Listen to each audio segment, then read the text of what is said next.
This is going to be my reaction video to the Ravens' 16-14 win over the Steelers in Pittsburgh in Week 14. And the title, Are We Good?, is a reference to something that happened in our Discord as the 2-minute warning had just come up in the fourth quarter when the Ravens had just got the first down on the great run by Gus Edwards, great play call, great execution by our O-line. So we're all confused about, is the game over? Do we need another first down? I think some of us thought maybe the Steelers had another timeout remaining. I'm not sure if that would have mattered, at that point with 2 minutes left. But one of the people in the Discord, OG, he typed in two questions. He said, "Are we good? Did we win?" And the game's still going on at that time. And that fact, as he sent it, we were still taking the first knee on 1st and 10. So it was a moment I think probably all of us Ravens fans can identify with. Like, did we finally win one or another one, I guess, 2 weeks in a row? Did we finally hold off a team that had scored in the fourth quarter and it looked like we were getting ready to possibly give them the ball back if we didn't get that third down? Such a Ravens game in 2022. I mean, it really encapsulates so much of what this season has been, and 9-4 seems like a weird number for me to look at, even as I'm recording this and looking at the screen. Very similar to a lot of other games where we physically controlled large stretches, kind of shortened the game a little bit. But let me list off some of the duality that I noticed in this game, or some of the competing thoughts that I had. And I kind of put a tweet out there that was probably very disorganized in terms of my thought pattern. But this is a game where we got 3 interceptions, and we blocked a field goal. By the way, Calais Campbell's officially a Ravens legend. Like, officially, he belongs among all the legends, if you ask me. I know at this point we haven't won a Super Bowl with him, so I understand, Shannon Sharpe, Ray Lewis, Ed Reed, Joe Flacco, Lamar, all those guys, have either won a Super Bowl or they've done, historically unbelievable things in the case of Lamar.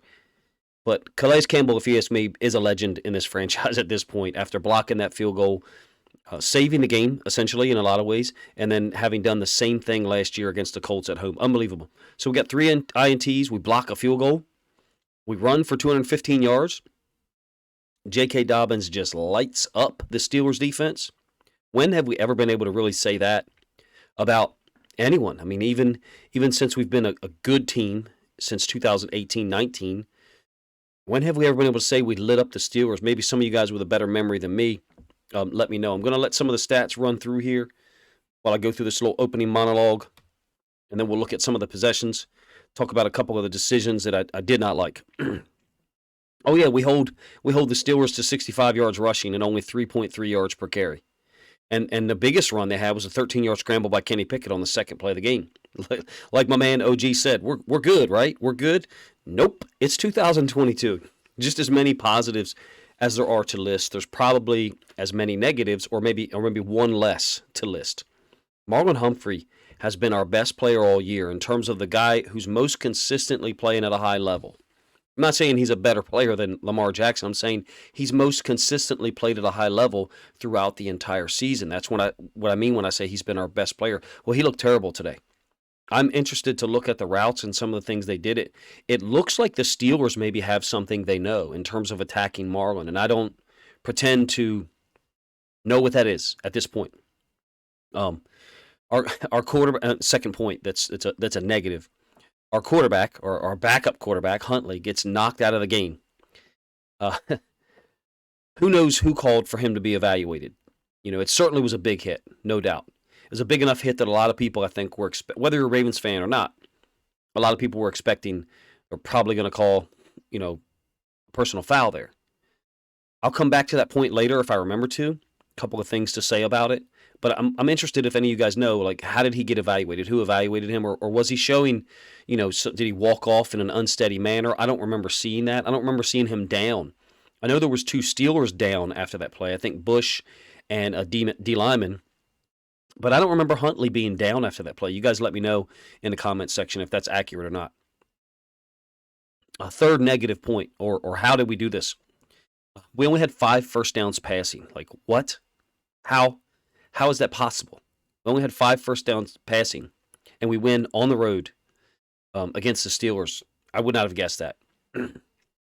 Mark Andrews, 2 catches. Unreal. Isaiah Likely, 0 targets. Not 0 catches, 0 targets. Duvernay, 1 target. Crazy. I'm flipping through some papers, so forgive me. Still working through the negatives or the reasons why I would say we probably didn't win that game if I knew these things. Mitch Trubisky was in rhythm for a lot of the day. I know that at this point we're kind of scarred as Ravens fans when we're watching a team throw the ball on us in the second half. It looked like that tragedy happened in the second quarter.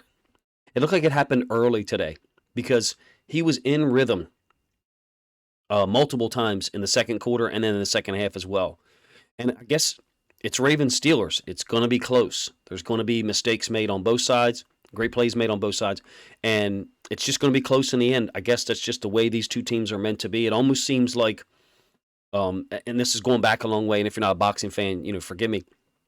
It almost reminds me of Sugar Ray Robinson and Jake LaMotta, except we're both Jake LaMotta. Now Ravens fans, we think we're Sugar Ray Robinson. We think we're like this super talented guy, but those two guys were two people. I think they fought 6 times, and I think it was just hellacious wars every time. I believe Sugar Ray Robinson won 5 of them, but I could be wrong there. But in any case, and I thought Tomlin said it best this week leading up to the game, Ravens are a great dance partner. And it's not an entertaining game if you're looking for a lot of points, a lot of big pass plays. I get that. If you look at, their passing offense, which you see, here on the right-hand side, you do see a significant number of long passes completed to their guys. So you had what you wanted, but it wasn't able to generate, as many points for them because of the interceptions. So George Pickens had those 2 highlight catches. I think he had 3 catches overall, but 2 highlight catches, one along the sideline on Humphrey, where Marlon's not even playing the ball. I don't know about you, but that was surprising for me. I'm reading off some notes here, so again, if you hear me, flipping through the papers, forgive me. It's 2 points about Pickens. It's an interesting skill that he has. Number 1, the ability for someone to just kind of throw it to the sideline, kind of like back shoulder fade sometimes, but in some cases it's thrown, over top of the defender, and Pickens is just able to keep his body in position to go get it because he knows the play call and he understands that's a possibility depending on the coverage that he sees. One thing that's funny, though, and there's a lot of, I like Pickens' skill. I've done, I think, 3 videos on him this year. One that I put out maybe 2 days ago, maybe Saturday. One thing that's funny, though, there's a lot of people, I don't know if you guys pay attention during the pre-draft process, who talk about some of these big receivers, like Pickens, London, Alec Pierce was one. They don't get any separation. They just win jump balls. They just win back shoulder fades. And then you have a guy like Pickens who does it, and you see how much of a pain in the butt it is to try to defend that. Because, we had our best corner on him on 2 of those concepts, I thought. And he was, I guess the first one was actually just a big throw over the top of Marlon. Marlon didn't turn and go at all. He didn't play the vertical release, outside release at all. I thought it was really bad by him, which was shocking. The second completion of Pickens, I think, is like a back shoulder fade type throw. Where they're throwing it under the coverage, they're underthrowing it intentionally. It's a pain to try to stop those things when you have a big receiver with a big catch radius. So that's why I got a little pissed off there in the pre-draft process where people were talking about Drake London, George Pickens, and some of these other guys. Like that's all they can do. Like what? That's a pretty damn good skill, if you ask me. But in any case, he had the one on the sideline catch where Marlon did nothing. Then he had the long catch down the left sideline where Marlon just didn't get off. It was really weird. It was really weird to see him struggle. And I don't know if they play again, the second time in Baltimore. If that's going to happen, it'll be interesting. All right, I'm going to zag on you a little bit here or move in a different direction and before I talk about possessions, and I'm going to talk about 2 situations that really made me angry and still kind of do. With a backup quarterback in the game, I want to keep that in mind. And I remember saying these things, I feel like, late last year in some reaction videos or even some film study videos concerning some of the things we did when we had Tyler Huntley on the field. So this first one, I think, is our 4th possession. Actually, I'll just go ahead and throw this one up now. All right, there's our 4th possession, I believe. Hopefully I don't have it mislabeled. So I think we're up 10-7. And I think it's the end of the first quarter. We get the ball. And we run the RPO. Really nice play. Huntley keeps it and throws it to Deshaun Jackson out on the left side. 9-yard gain. couldn't believe where the ball was spotted. I thought it was obviously a first down. In any case, look at the second and third play on this drive. Edwards for 9, Edwards for 16. I think they were both like 22 personnel. So heavy personnel. I don't understand the 1st and 10 call from their 43-yard line. We're up 10-7. We've already scored twice. We just ran for 9 and 16. I just don't understand it. You see my notes there, like WTF. I feel like sometimes we are not content in being who we are. That's the thing that disappoints me in some of these situations. It's like we will not be who we are, even to the extent where we're kind of, what's the word? We're kind of dominating the game, where we're kind of in control of the game. And that pisses me off. Now, it gets even worse, though. If that didn't make me mad enough. The 4th and 1 call. Huntley gets that sack sets up a 2nd and 16. Kind of destroys the momentum there. 2nd and 16, midfield scramble. I don't know if you noticed it or if you had the same thoughts as I did. Let's put it that way. Huntley was scrambling out to the right a lot early. That was shocking to me because, TJ Watt is over there when he's on the field. I thought there were some times he wasn't on the field. Obviously, I haven't seen the snap count, so I don't know.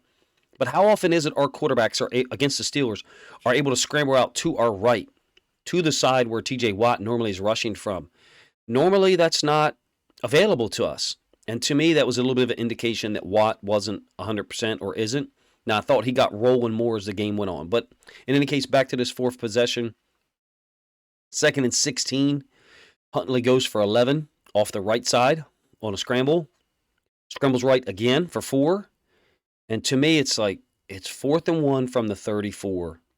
I was pretty pissed. I hated this call. It was a fake jet sweep to Duvernay, right to left motion. And it looked to me like we were going to either give it to the back or throw the ball. I don't know for sure because I thought the replays kind of zoomed in. And I think they mentioned maybe Cleveland or someone ran into the ball. I don't recall that, right now mentally. But I do know that, the ball was bobbled. It wasn't clean. Here's my point. When have we ran that play? When have we ran that play under center with a jet sweep, fake to Duve, and then handing the ball off or throwing? I don't remember it. I know we've ran it out of the gun. Don't get me wrong. But I don't think we've ran it under center. And that's the part that, for me, is kind of like how, that's our call on 4th and 1? With, our backup quarterback. That's the thing that's shocking to me and continues to shock me. Is like, we have the gall to go for it on this 4th and 1. Okay. And then run a play that I've never seen us run with Lamar, let alone Huntley. And I might be wrong on that. But that one made me kind of angry. I didn't like the call. I didn't like the call in that situation. And then now I'll remove the 4th possession thing here because, obviously we didn't score. Score remained 10-7 because we turned the ball over on downs. Thought it was a huge moment. To me, 13-7 is a big deal with the quality of our defense, and I think that's, kind of proven out over the course of the game. Would have felt a whole lot better later in the game to be up 19-7, and the Steelers, do get a touchdown to make it 19-14 as opposed to 16-14 where a field goal beats us. But in any case, we'll get off the 4th possession, and then the 3rd and 3 when Huntley gets hurt. A couple of things to say. Hopefully I remember all the points I want to hit on. It's 3rd and 3, I believe, and we run QB counter read. I understand the play. We're making it look like QB power read, but it was QB counter read. Okay, it was the timing was a little bit off, I thought, but he's our backup quarterback, and the drop off from Lamar to Huntley is large. I think the drop off from Huntley to Brown is similarly large. I don't know, is it a bigger drop off? I don't care. I just know that I don't want to thrust the outcome of the game on Anthony Brown's shoulders. Now, thankfully, we had a lead at that point, but I did not like that call. Matter of fact, that call personally bothered me a little bit. If Huntley wants to scramble after a pass play, if he wants to scramble around and try to make a play, okay, that's on Huntley. That's the way he wants to play the game. That's the way he does play the game, and he's successful at it. I mean, he's an NFL quarterback, so he's successful at it. Fine. But we don't have to put him in the situation of doing that. Additionally, I thought later in the game, and I can't pinpoint where this is, I thought we ran an option play when we had the run game going at that point. I want to say late third quarter, maybe early fourth, and we run an option play to Gus that I thought was a waste of time call. It's like, just give the ball to Gus or Dobbins. And that's my point on this 3rd and 3 where Huntley got hurt. Is it possibly targeting? I don't know. Should it be called? I don't know. Me personally, I don't want those calls, those things to be called. I don't think they should be called. This game is meant to be physical. If you don't want the game to be physical, like, this might not be the sport for you to watch for real or participate in. Now, I thought Fitzpatrick made an effort to make contact with his shoulder, and for me, that's enough. If the defender's clearly making an effort to do that, that's enough. The larger point for me as a Ravens fan that I'm trying to impress upon you and ask you if you agree with me is, if we're going to run the ball on 3rd and 3, if we're going to be who we are, why don't we give the ball to J.K. Dobbins or Gus Edwards? I don't know why we would risk our backup quarterback, who essentially is our starting quarterback today. He is. And we're going to need 6 days from now. That's the larger point that bothers me. I remember making a point about that last year when we played the Vikings at home on a Sunday and then the Dolphins on the road on a Thursday. Remember when Lamar had 21 carries against the Vikings? He was a hero. He was a superhero. Like, played amazing.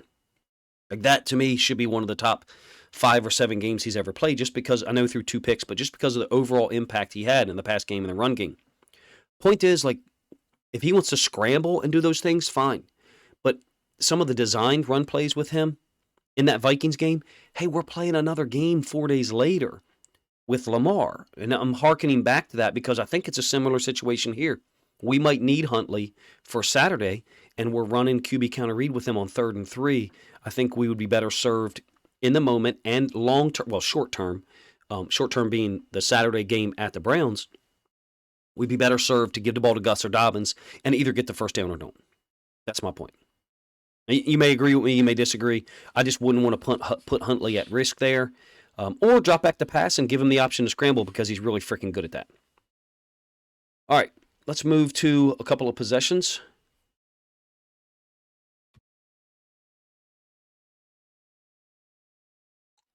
Let's talk about our 5th possession.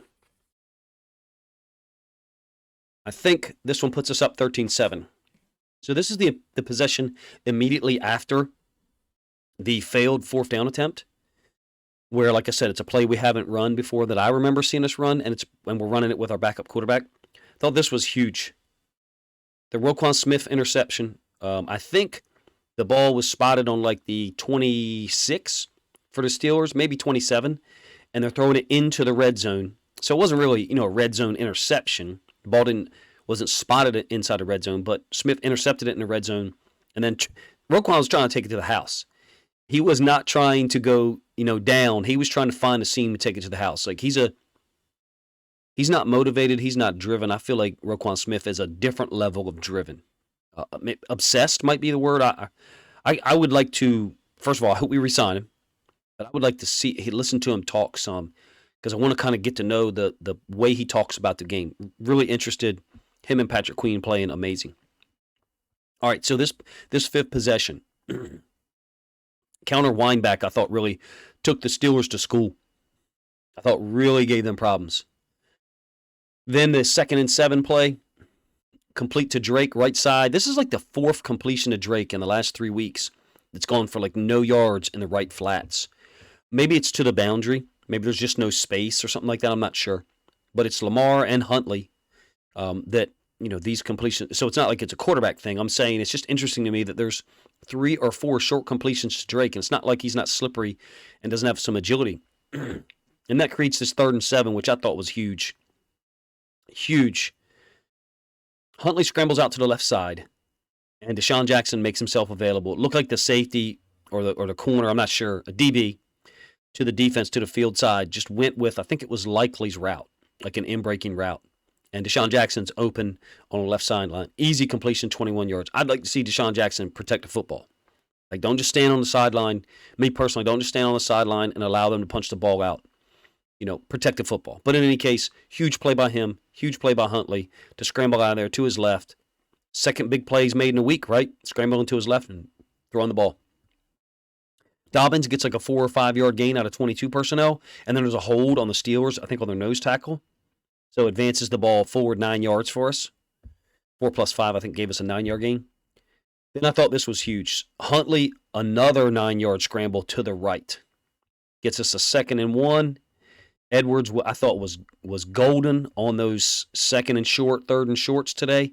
Maybe there was one he didn't get. That's why I would have liked to have seen him get the ball on that 3rd and 3 where Huntley gets hurt later, after this 5th possession I'm talking about. A couple of short passes. I did not like the option on 2nd and 9. At that point, I thought the run game, I'm talking about the 2nd and 9 from the Steelers 19, 12 personnel. Andrews is in the backfield. So Andrews is at fullback. I didn't like the option play. Got us 2 yards. Didn't like it. 3rd down, 3rd and 7. Scramble pass to Andrews. Incomplete to the right side. But the one I want to go back to is the 1st and 10 from the 20. It's empty. I remember it now. Andrews is wide open. I thought the announcer, the color commentary guy, I can't remember who it is, Trent Green, I think.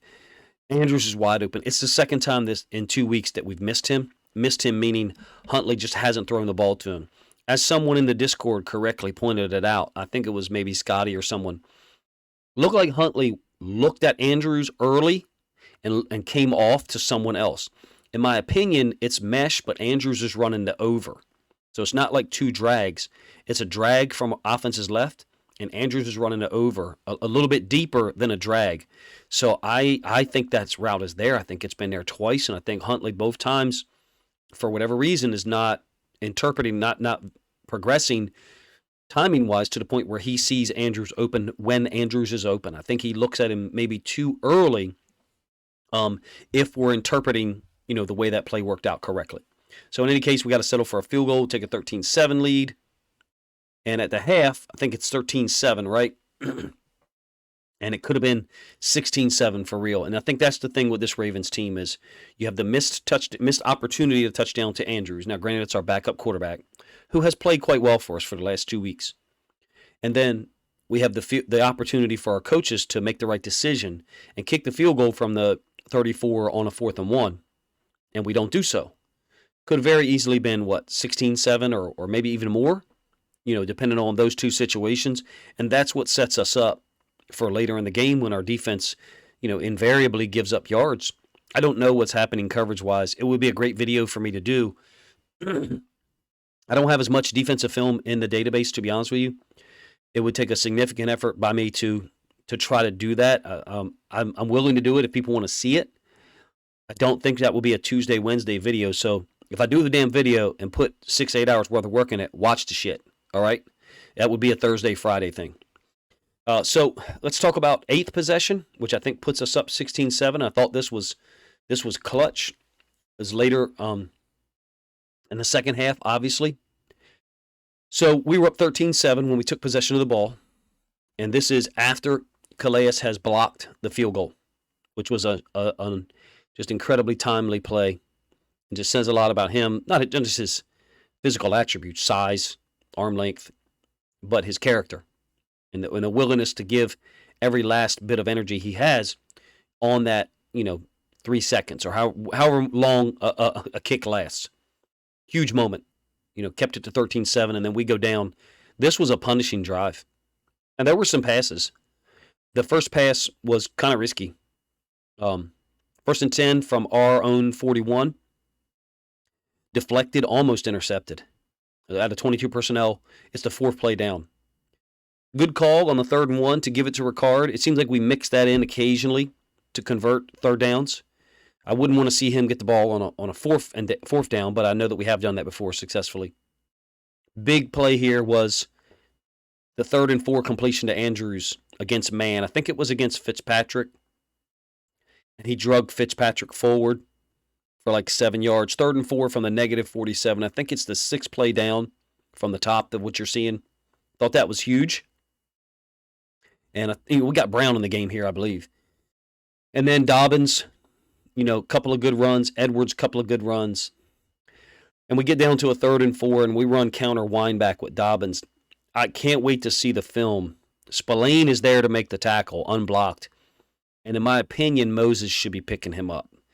But I might be wrong. I don't remember the concept. I know what counter wineback is, and you do too, obviously, at this point. Moses is pulling, and he's the second O lineman pulling from right to left.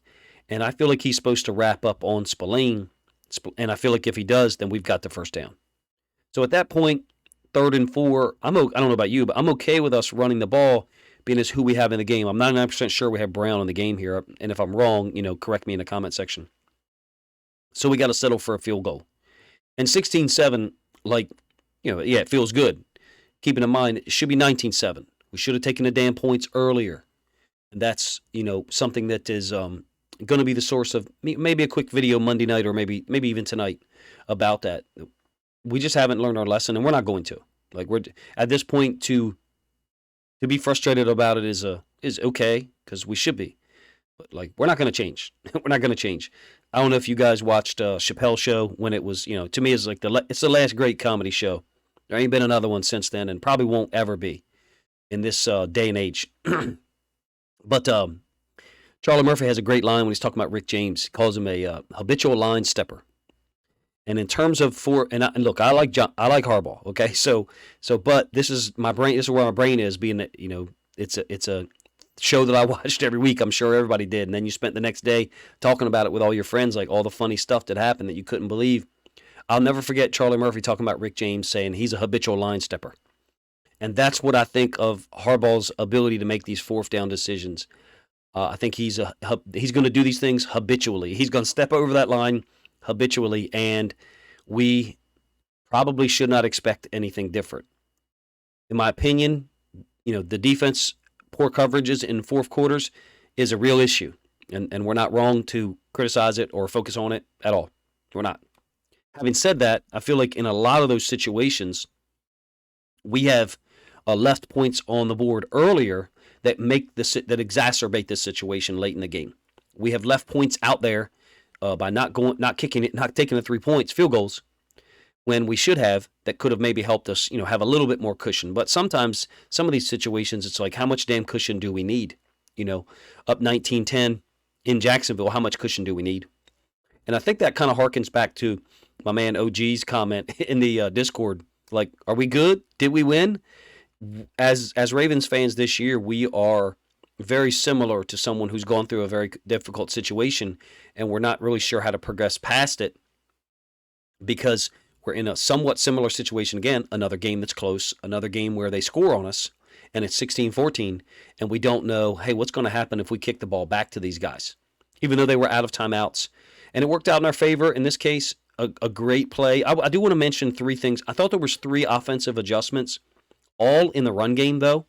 And so for people who want to criticize the pass game, rightly so, in most cases, the adjustments happening in the run game is a good thing.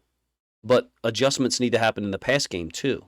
And so that would obviously be a criticism of what we're doing. With Anthony Brown in the game, how easy is that going to be to administer? It's not going to be easy at all. Clearly. He probably didn't get many reps at all this week. So I want to commend him and call him, say he's gutsy. And for real, and just hopefully do a film study, even though I think he only threw 4 or 5 passes. The stat was just up there on your screen. I think he only threw 5 passes. So, it's not like he did a whole lot, but he didn't turn the ball over. And he managed the situations. And, man, we get the football on the -1 after Marcus Williams' interception, which was a great play. And the first play call is a pass. Kind of unbelievable. Shows you what they think of Anthony Brown. So credit to our coaches in that situation. I was critical of Harbaugh and Roman to a lesser extent, on the play call on 3rd and 3 and 4th and 1. But credit to our coaches for trusting Anthony Brown, and we got 4 or 5 yards there. I don't remember how that possession ended, but let me talk about a few specific players before we get done here. Forgive me if this one's gone on too long for you guys. I did make a lot of notes. Like I said, Anthony Brown was gutsy. Calais Campbell is, I mean a Ravens legend, not legend lowercase. I mean uppercase, like I am legend type shit. J.K. Dobbins, man, he looked amazing. So good to see him out there performing like this. Had to be gratifying for him, and had to feel great for the offensive line and the coaches and everyone to see. Happy for J.K. Now, I do want to say this. From the time he receives the ball until like 8, 10, 12 yards out, he looks like who he's always been. probably his whole life, just a wrecking ball of a running back. But that long run where Fitzpatrick is able to, run him down, or J.K. doesn't trust that he's going to outrun him. Like, I want to see J.K. just sideline it. Just sideline and make the guy make the tackle. Looks like he would. I will say this. Your drills and your running back drills have to force the running backs to run 30 or 40 yards. However many yards you run hard, 100% in your drills, is how many yards your running backs will generally be able to run hard in the game. Now, am I saying J.K. Dobbins is lazy? Hell no. But I'm saying with his knee being in the situation it's in, it's quite possible that a lot of the drills he's doing is just receiving the ball, running 5, 8, 10 yards, and then being done with the drill. I understand that. I get it. In my opinion, let me state it as opinion and not fact. In my opinion, however many yards you run hard in your drills, I'm talking about every rep, every snap in your drills in practice, is how many yards you're going to be capable of running to your fullest speed and fullest effort level in the game for the most part. Now, am I saying that guys who only practice 5 or 7 yards hard can never bust a 70-yard run? No, because talent is what talent is, and you'll make plays.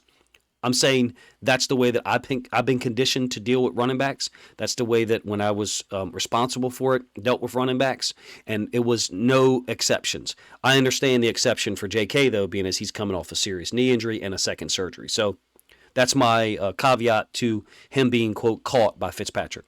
All right, O-line. Our O-line rolled the Steelers today. There were a few missed opportunities, don't get me wrong. I thought there was 2 bad pass pro situations. I mean, really bad, but all of those guys played well. And let me speak on rotating Cologne and Cleveland. I loved it. I understand that people will have a different opinion, and you're not wrong. You're not wrong if one guy's playing better than the other. I feel like at this point, it's possible they're comparable. And maybe we were doing it strategically. Maybe the first couple of possessions, we were bringing Cleveland in for run plays and Cologne in for pass plays, or vice versa. And then maybe we switched it up on the Steelers later to try to catch them coming after that tendency. Hopefully that makes sense.